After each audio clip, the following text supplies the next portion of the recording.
Hi, Mrs. Carson. Good morning, Anne. I thought I'd be finished arranging the shelves, but I'm just at the A's. There's no great rush. I've been putting it off for weeks. One more day won't hurt. You know, there's just too much temptation here. I pick up a book and then I can't resist opening it. And I certainly never should have started in the art section. I can never resist the C's. Cookbooks are my weakness. You know, selling books is a wonderful way to make a living. Yesterday, a bookstore was just a place to hide. And today? Well, I am a little afraid of that first customer. Just now, when the door opened, I thought I'd nearly jump out of my skin. I know. It took quite a lot for you to come in here today. Make yourself a public target. I don't think I could have done it. Allison wouldn't agree. Oh? She told me a little about her background. Oh. I think it took a great deal of courage for you to come back here. Not really. I thought I was being an ostrich. I was going to buy myself a little bookshop and hide away from the world. That's what I thought. But you found out that you can't shut out the world. I don't think anyone can. Yes, but you didn't run away. There was no place to run. No. You met it head on. That's what Allison said. Allison seems to have said quite a bit. Oh, she thinks a lot. About everything. About you. And about, well, especially about you. She's a very unusual girl. She's full of surprises. She's more like her father than me. He's a dreamer and a fighter. He's a champion of unpopular causes. He's no ostrich. He's always sticking his neck out. You know, I'm an unpopular cause. And you know, yesterday when you asked me if Mike Rossi had bullied me into giving you a job, I said no. Well, it wasn't Mike Rossi. It was my husband. Yes, but you hired me. You're taking the chance. It's your store and your customers. But you know something? When I found out who you were and that you and Allison were close friends, I must confess I didn't like it. Yes, I think I knew that. But I'd have felt the same way. I'm not proud of those feelings. Not only because I misjudged you, but because I didn't have enough confidence in Allison's judgment. Thank you, Mrs. Carson.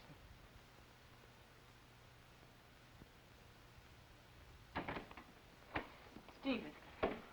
Where's Betty? She's upstairs. I want to talk to her. She's with Mr. Peyton. Call her, Mother, now. Oh, Betty, Stephen would like to talk to I you. want to talk to my wife. Alone.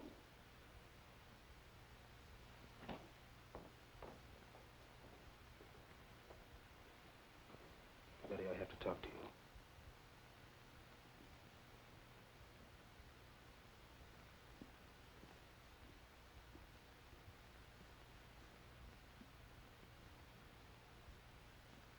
Betty, I can't sleep. I can't eat. I can't even go to my office.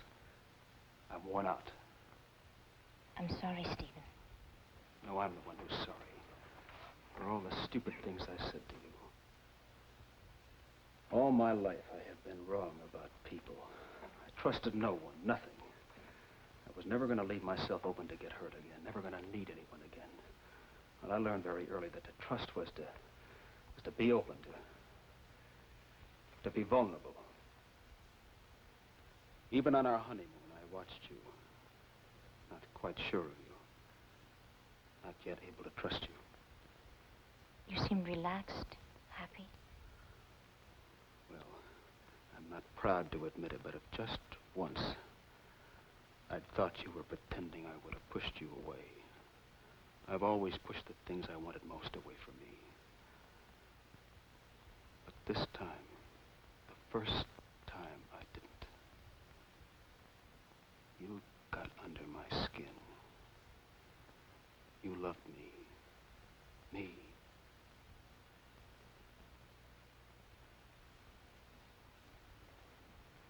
something ugly in me, something twisted that never let me believe. I was wrong to question you last night. No, that wasn't questioning. That was an interrogation. I was the prosecutor and you were on trial. You never had a chance, like Rita on the stand or like Lee Weber yesterday in the garage.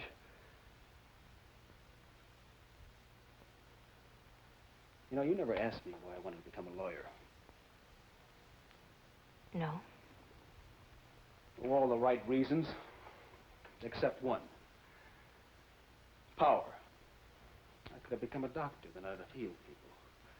But not that for me. No, nothing like that for me. Nothing so constructive. Well, I guess deep down inside, I wanted to lash out. I wanted to hurt. Well, you don't know what it's like to have someone up there on the stand at your mercy, shaking, not knowing how you'll attack or where or when. And I'm not proud of that either. When I thought you loved me, I didn't want that power anymore. I didn't need it. Don't do this, Stephen. You don't have to. Oh, I was wrong not to believe you. I was wrong to make you stay in this house to do my spying for me. I've been wrong about so many things.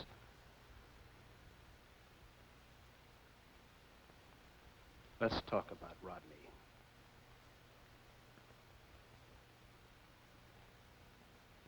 All my life, I've envied him. The kid who had everything. One day, his mother took away one of my toys. An old beat-up wooden train. Because he wanted it. She bought me a new one, and I smashed it. I made up my mind right then that he was never going to take anything away from me again. Stop hurting yourself, Stephen. I had to show them. I had to show Rod, and I did. Can you imagine what it meant to me when I was the one to defend Rodney? Suddenly, everything was reversed. They needed me. He needed me. I had a chance to prove myself to Martin Peyton, to Rod, to my mother. And to you. The one person I loved. And then I saw him taking my wife away from me. And I couldn't think logically anymore. I was a frightened kid again, about to lose my only real possession. Can you try and understand why I was so angry, Betty? Look, I'll make myself forget. I'll never think about it again. There was nothing between you and Rod, nothing. Stephen, you'll never believe that.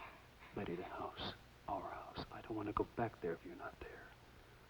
I came here to ask you to come home with me. I'm pleading, begging, come home. No.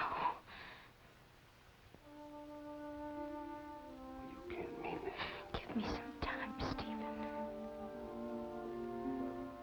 Well, how much time? Hours, days? Just give me some time. I'm not on the witness stand now.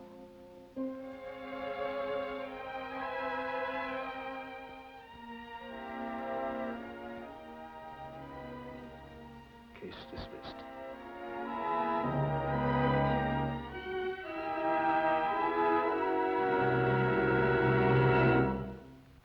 Preview from the continuing story of Peyton Place.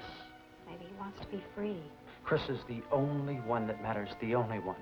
no matter what happened on the bluff. Stop it! There's one possible reason, isn't there? He's protecting someone? He has to make a choice. It must be a very difficult one. Then I'll tell him. This is between Stephen and me. I wish it were. Don't tell